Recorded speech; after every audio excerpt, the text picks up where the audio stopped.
Hey besties, how you guys doing? So I made a video the other day talking about Africans and how we are very successful when we come to a foreign country or travel abroad, and someone commented on the video that Africans will be everywhere except their country, and I was kind of taken aback by that. I decided to check the person's profile and I noticed that the person was actually black African, and I was shocked because this is coming from a black African or an African American, which, of course, from the name, you're African. You cannot deassociate yourself from your roots. You are African. The fact that your grandparents or your ancestors came here in one way or the other doesn't change the fact that you're African.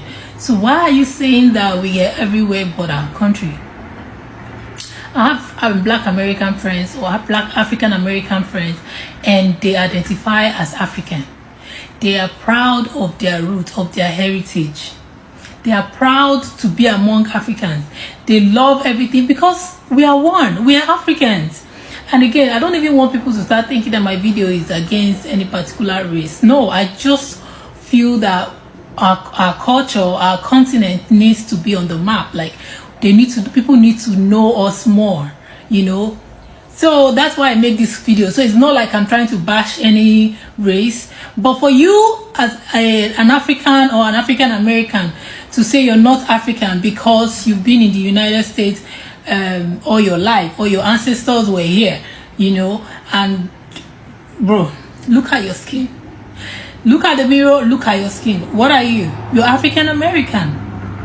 The fact that you've not been to Africa before doesn't change the fact that you're not African American. I said it. All African Americans are African. And if you're in America, you're African American. Okay? So stop saying Africans will be everywhere except their country. What are you? You are African American as well. When you go to fill your forms, what do you put? African American. What race do you put in there? So, as I said, I have nice, beautiful, lovely African American friends that are identified as African American, as Africans. What are we saying? Just like we're contradicting ourselves. Okay, we're one. We are one. African Americans are Africans. Okay, and any African that moves to Africa, see me now. Any African that moves to America is also African American once you become a citizen. All right, listen up. Black people, the African Americans, and the Africans in Africa are beginning to unite. And it's amazing. It's really wonderful. I love it, I've always championed for the unity of the black people. I love the African Americans. I love the Africans. I've always championed for that. I've always wanted these people to unite. That is why when some of the FBAs, they come around on the comment section and say, don't ask us to come back to Africa, you don't love us and don't know what. Those comments always make me feel bad. They sometimes make me feel like I'm breaking down, because I have a genuine love for the African Americans, and I have a genuine passionate in Black Americans and Africans uniting, coming together, and bonding once again. That is why I've always talked about the African Americans coming back to Africa, because I like it. Now, it's a nightmare to some group of people, which are the white Americans. Very much afraid of that. They don't really want that. Why? Because of the following things that I want to talk about.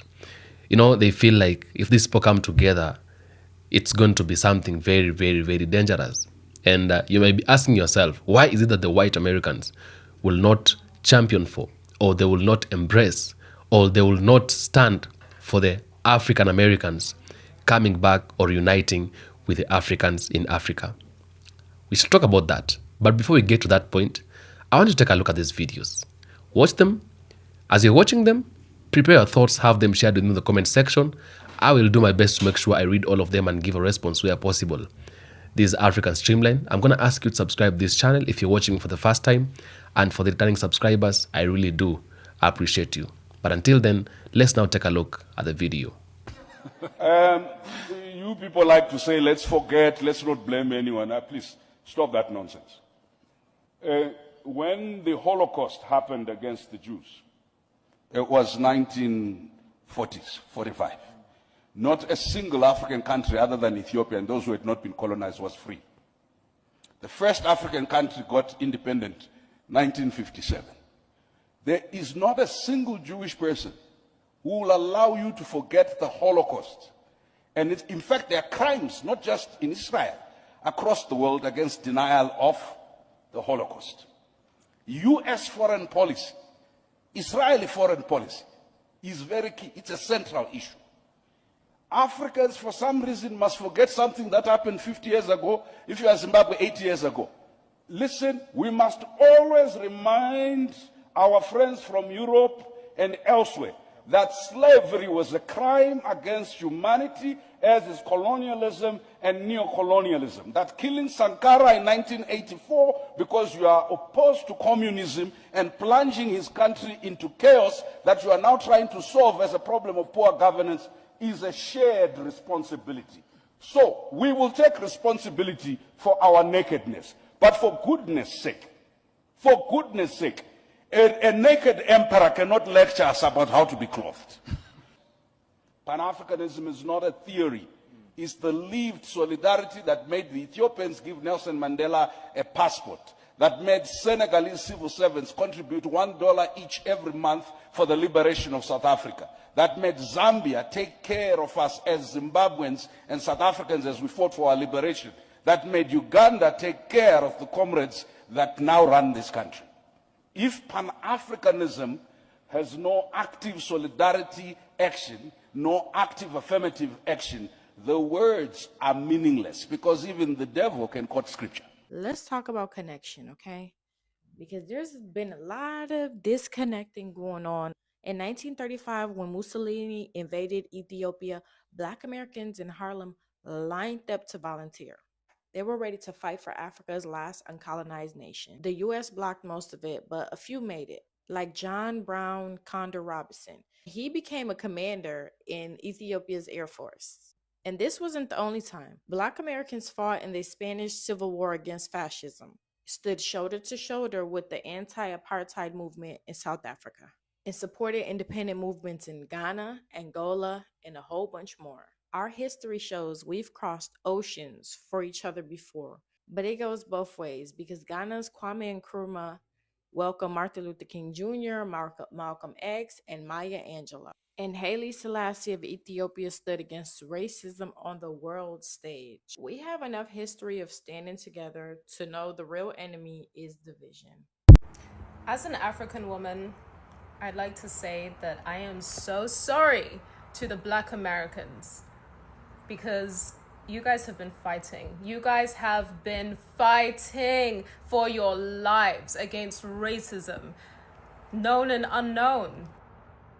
People didn't want you to vote. People didn't want you to learn. People didn't want you to have a solid life, housing, food, healthy. That's why there's so many injustices, fake processed food, chemical foods, that's now become a thing for the classes, for people who are not of old money, extreme wealth. Now it's affecting more than just the melanated people here. And I have been feeling next level discrimination being here. I went to ecstatic dance on the beach and thought I met some soul family who like, we're gonna take you, we do ceremonies to plant medicine. They'd never done ayahuasca, but they do mushrooms. And these people also haters, some of them, but then pretending, blowing me kisses, like realizing that this is actually pure light and pure love in its rawness. Like, I see you, I hold you. With all of the plant medicine ceremonies I've done, of Bufo, ayahuasca, DMT, I am connected to Mother Earth. It's my honor and my mission to serve Mother Earth in all of us up. So I understand, but recently they told me, they were like, you can't come because I'm just too honest. And I'm learning that not everyone is able to hold my honesty, my authenticity, even though they may be drawn to it, they are not able to appreciate it because they haven't done the work necessary for them to honor what it means to be authentic and real, true, just, I don't care, this is me. I don't care if you're going to judge me. I'm not going to be fake for you. This is me. because I come from love. I have a solid head on my shoulders. I know who I am, so I don't need to bullshit. I don't need to be inauthentic. That frightens a lot of people because they're like, how dare you think that you don't need to play into the same role that we're all playing into. So familiar. We need to shake it up. We need to shake it up for real. And I know it's like, oh, you have all these gifts, Obiani, why don't you go harder, push yourself hard? In this society where they make it so much harder for the black woman, they say, oh, you're too artistic for your pictures. You shouldn't, maybe lessen yourself down. It's like, how much less do you want me to be? They will always go for the white before they go for the black when it comes to money, bookings, many of the time. And it's so unfortunate, but we can only hope and pray things are changing as people are becoming more awakened and more empowered to realize that there is immense social injustice still prevalent in America, worldwide, globally, but in America, there is still that racism of, I see you're talented, I see you're an exceptional role for something that I am creating, would love to co-create with you and also compensate you. They pretend like they don't even see you and go for somebody else in your face about a role that speaks to your type of essence. But it doesn't affect me. It just shows me that these people, they hate themselves so much. They cannot be in awe at life that is worth awesome. That is worth of the awesomeness. Sculpting, evolving mind, body, soul, energy to be present, pure, and awe-worthy. They can't do it because they haven't done it for themselves. So I don't take any of that personal, and I don't need to pretend to be less than I am in order to appease their fragility. That is what I've learned. Being an immigrant here in America, despite being born in America, I lived in England from 2 to 18 years old and would go to Nigeria during the holidays and was in college there from 19 to about 20. As an international diasporic woman living in America with melanin, the discrimination that I experience here is next level. So I want to say thank you to the African Americans who have been putting their foot down and making things possible for somebody like me to even be here and be able to live in Century City on my own and be able to create and be a part of this dream that Martin Luther King had. That is still under play. So let's just keep going. Let's keep going. Let's keep rising. I love you all so much. Even though there's some people who wish that I was not existing, forgetting that they all come from black women, and that without the black woman existing, what inspiration would you have to aid in your regenerative living, your nurturing, to see what's possible? If we are the origin as black women, birthers of life and creative energy,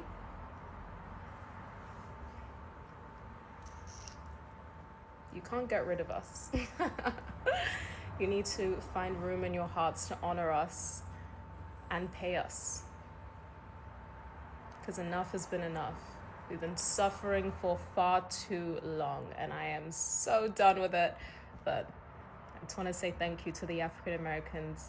Sorry and thank you. Sorry because people like myself believed the lies that were told on the media, showing you to be ghetto, showing you to be unkempt and uneducated, when it was all done as a tactic for more division, for more oppression into you, when you guys are epic, awesome. You've been pioneering the way for freedom for so long, and so for that I thank you and love you so much. This is a message to all my black people. How many times do we have to be shown that we need to unify and work together to really build something beautiful for ourselves? How many times do we have to be shown that what these people are putting out, like all the propaganda, all the stuff that these white people saying, like, shoot, you even got the Bible, for instance, but I don't even want to go there. How many times do we have to stop being spoon-fed some BS before we wake up and realize, oh, it's BS? Like, what? How come we can see all these other races? You got Indians, you got Chaldeans, Arabs, Chinese, Mexican. You got all these other minority communities. When we're talking about minority, but the real minority is the white people. How do we have all these examples of people that work together and build beautiful communities? You want a nice big home? A lot of their families work together to build that nice big home, and they split the cost and they do all of that good stuff. Why do we have all these examples to still sit here and be dumb saying, oh, well, I got to do it on my own. I can't help that person up because then they might take from me. And then that's another part. Why do you think you got to take from your own people? I know it's all about the environment that you raised in, but you got to be more than a product of your environment. People look up to all these Kobe's, the Shaq, the LeBron James. You look up to all these athletes and be like, oh, I want to take care of my family. I want to take care of my family. Like, let me get like that. I'm going to make sure everybody good. Why do you have to have that mindset when you get the money and you can't have it right now? Why can't you build each other up instead of waiting to try and build somebody up? Because in all reality, the only thing money does is really highlight how you are as a person right now. And if that's not the type of person you are, that's not the type of person you're going to be. And sometimes if you want to be that person where, okay, now I got it, so I'm going to just give it out, you ain't even making any smart moves with that. People get so much money and they go broke so quick because they making dumb financial decisions. As a people, we have been oppressed for way too long, spoon-fed a lot of BS, and we know it's BS. That's what's even worse. We know it's some garbage, but we still eating. I ain't even gonna say we because I ain't on that, but you still eating it, bro. Like, don't it get tired eating shit? Don't you want to throw up? We can't have all these examples of all these other communities giving us the blueprint on how to make it work and how to make it. And then we sit here and wonder like, well, why ain't nothing going right? Why is it always like this? Because, nigga, you ain't doing the work. Because you continuing to always, you're continuously taking from your own people. Because you feel like you can't let the next man be better than you. There is more than enough to go around. They make money out of thin air, bro. Thin air. And you think it's not enough. It's not enough to go around, but we got all these examples from all these other communities on how their families are thriving, how they have stores. You got the Asians that own all like the hair supply stores. You got the Chaldeans and Arabs owning the gas stations, the liquor stores. Indians got a lot of food markets and stuff like that. And what do black people have? We have the ability to influence the culture, right? Are we only going to be the influence and not be able to provide for our influence?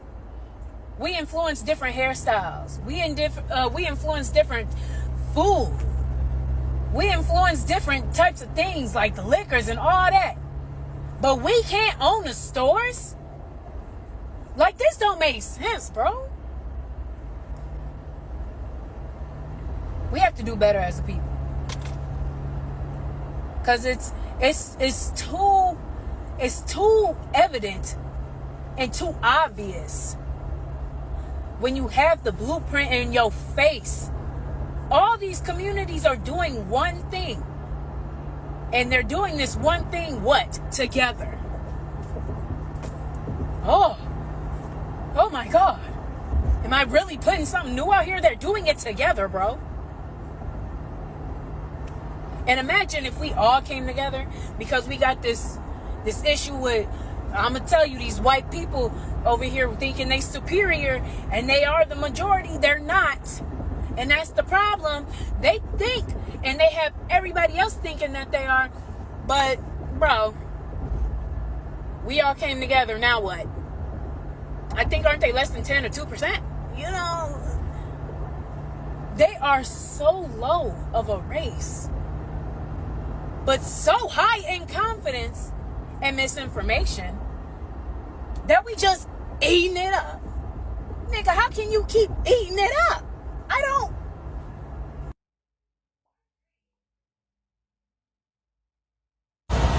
What's going on, Hebrew One? We checking in. You heard me? Out here doing a little work. Just doing a little work. You know, try not to work too much.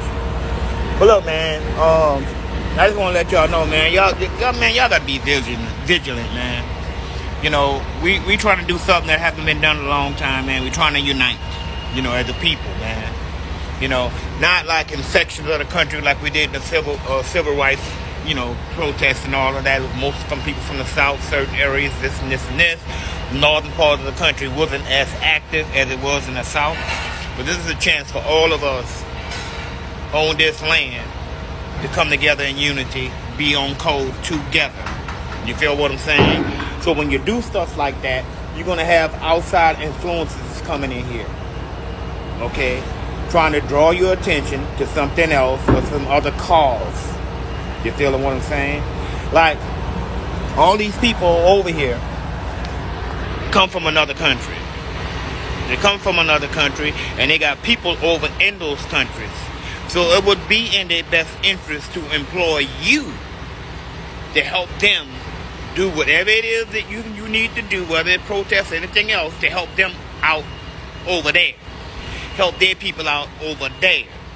And we done did that over and over and over and over again, and we never got no benefit. You can't name one benefit we got from doing that. I bet you none of y'all in the comment section can name one benefit we received from helping other people. Now, helping and supporting, is, in my view, is two different things. We support what the people are doing that's fighting for liberation because that's what we're doing also. And we've been doing it for a very long time. And now that we got the ball rolling on something, we can't delay. We can't sidestep over here to go try to help somebody that when you look at their pages and all of this, they got their home flags on it. They look like us. They got this flag, Nigerian flag, that flag, that flag, that flag. All of that because they're tribal. They're tribal. And they stick with their tribe. And we ain't mad at you for that. Most immigrants are like that. I say 99% of immigrants are like that. The Vietnamese stick with the Vietnamese. The Koreans stick with the Koreans. The Jamaicans stick with the Jamaicans. The Haitians stick with the Haitians. And all of them came over here and made their own little Haitian towns, the Chinese towns, the Jamaican towns, and you know what I mean? They made their own community inside of America.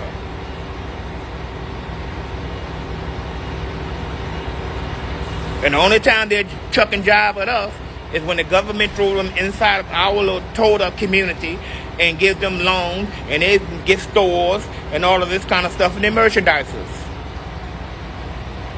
We know, I grew up, everybody that owned stores when I grew up was white.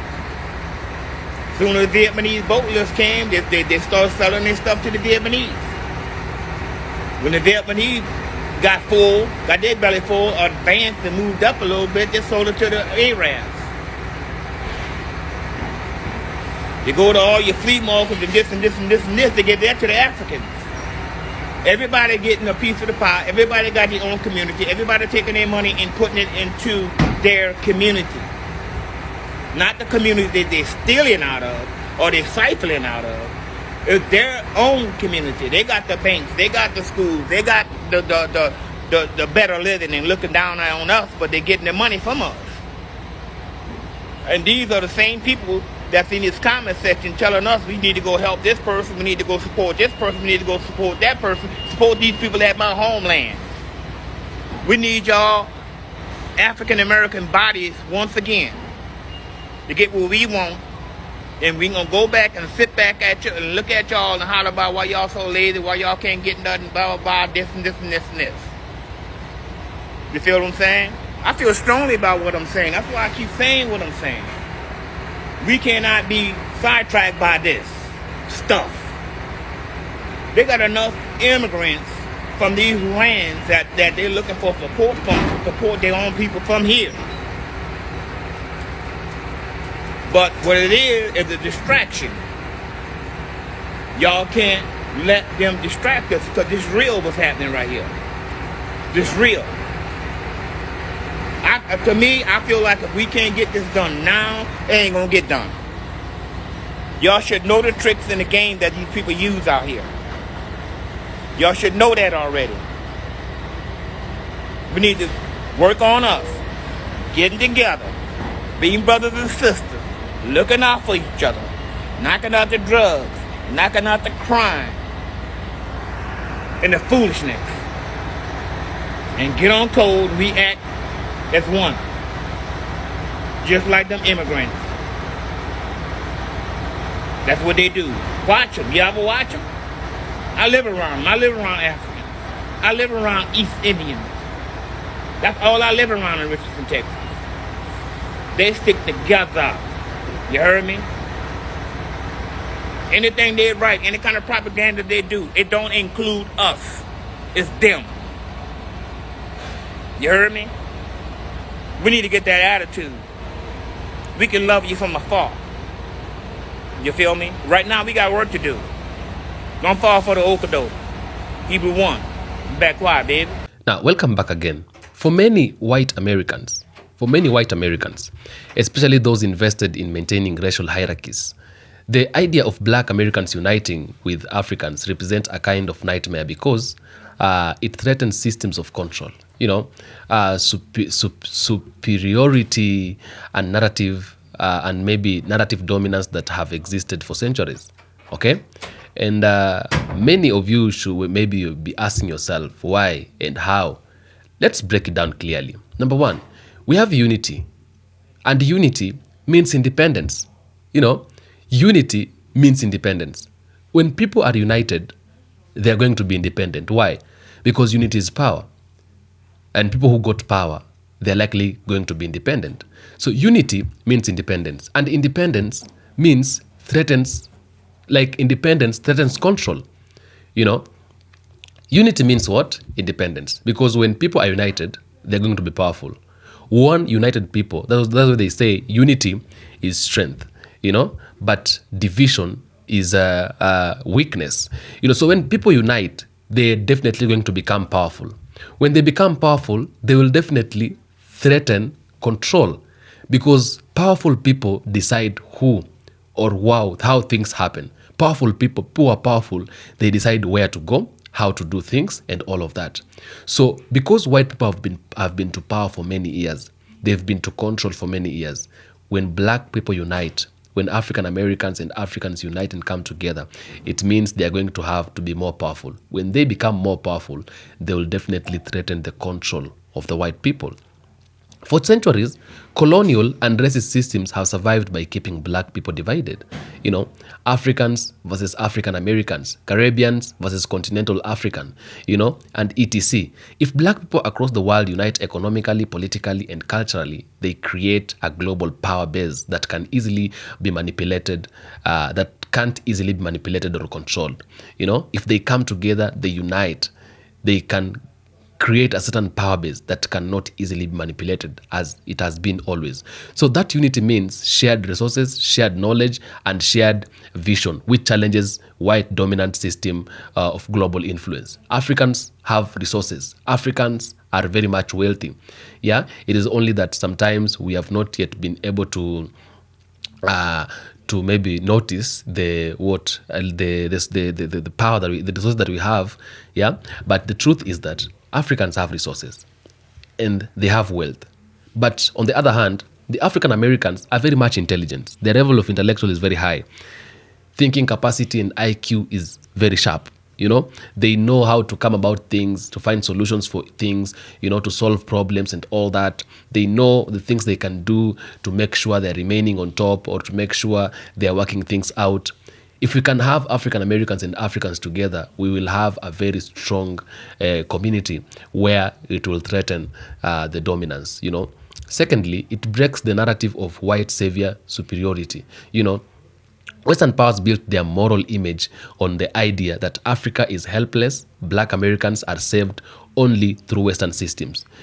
That Africa cannot help So black Americans are served through Western systems. That is what they've always had. But what can Unity do? Unity will prove this wrong. Unity will tell them what you are trying to do or trying to say is definitely incorrect. And that is what Unity can do. That is what they fear. So when Africans and black Americans unite, they reclaim their own history. They show that black strength, intellect, and leadership can thrive without the validation, and that terrifies those who depend on being seen as superior. It will definitely terrify them. It will definitely make it difficult for them to actually stand and tell it to the way they've been saying that they're superior and all those kind of things. It's going to definitely shake them. Number 3, it exposes historical lies. Unity faces conversation about the slave trade, colonialism, stolen resources, and how those past crimes still shape the global economy. So Unity forces conversation about the slave trade and colonialism, stolen resources, and how those past crimes still shape the global economy. When we're united, we get courage. When you're united, we become more strong. We can be able to face on conversation. The conversation we're not having today, we are not tackling today, we are not facing today, we'll surely face them because we feel like now we are together. Now we can be able to do more. So we'll have the time and the room to face all this conversation, to come about them, and to know how we are going to make sure that these things are no longer happening anymore. Many white Americans and Europeans fear that such unity could lead to demands for accountability, reparations, and or redistributions, things that challenge centuries of unearned privilege. Now, I've told you time and again, the white's privilege is an unearned privilege. It is not a privilege white Americans earned. It is a privilege that white Americans were given. They didn't earn. And for years they've been living under an unearned privilege. This privilege, they just got it, just got it, just get given. Black Americans, right now, if they got or they have a privilege, they would have worked for it. Because me and you know the life of the black Americans, how they've been living, how life has been difficult on them. So if they come across or they maybe decide to earn or to have, maybe today you find out they have a privilege, this privilege will have been earned, And now, when people unite, African Americans and Africans, number 1, white people and Europeans, they fear one thing. These people might get that courage and that power to start demanding for accountability. Yeah? To start demanding for reparations. And it's not the will of the white Americans to give reparations. In fact, some of them, they start saying, why are we giving reparations to people that they didn't go through slavery direct? Or we are not the same people who enslaved them direct, yet they are still enslaving us even today. We'll demand for retribution, not taking things or like grabbing our things by force or taking them without, things like those will not be happening. And therefore, that one will challenge the centuries of unearned privilege, yeah? Number 4, we have cultural power,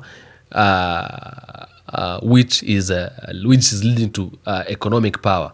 You see, cultural power is leading to economic power, So black culture already drives global fashion. The whole world, globally, they're using black culture. It is black culture that is revolving around, that is going around. Yeah, culture started with the black people, music, language, entertaining. If Africans, like entertainment, if Africans and black Americans connect deeply and trade among themselves, investing in Africa, tech, lab, and innovation, they could create a massive black economic bloc independent of Western dominance, And that one really makes them fear. For those who profit of inequality, that's bad news. And especially, clearly, those who benefit in these have been always the white people. That is why it is going to be a problem to them. Number 5, what you call psychological fear, laws of superiority, the laws of superiority, yeah? The psychological fear. So for some white people, especially those attached to racial hierarchies, seeing global black unity activates a subconscious fear of losing status. They feel like we're going to lose our status. How we've been putting ourselves out there, how we've been picturing ourselves and displaying ourselves out there is not how we're going to look you're going to lose it. That one gives them fear. So it flips the power dynamic. Those once seen the oppressed becoming strong, self-sufficient, and global connected. They become strong, they become self-sufficient, they become global connected. For those once seen as nothing before, that's not a rational fear. It's psychological guilt and insecurity surfacing. Yeah. And this one really gives them a hard time. They feel like, we can't let this happen. It's difficult for us to let this happen. They don't want to let it happen. Yeah. That is why the unity of the black people, the African Americans and the Africans really makes them feel very much afraid. But it is happening. Africans are uniting with the African Americans, and it's really making me happy. If there is something that really makes me happy, something that really makes me smile, it is that one. If I can fast every day and pray for the unity of the African Americans and Africans, I will do it. I will do it every day because that is what I've been championing for and that is what I want. That is just my opinion at the end of the day. Tell me what you think in the comment section. I'll do my best to make sure I read all the comments and give a response where possible. I am Atamba Heti from the African Streamline. Thanks for coming. Don't forget to subscribe. For the 10 subscribers, I really do appreciate you so much. Tell me what you think. I'll be glad to read it and give a response where possible. Until next episode, peace be with you.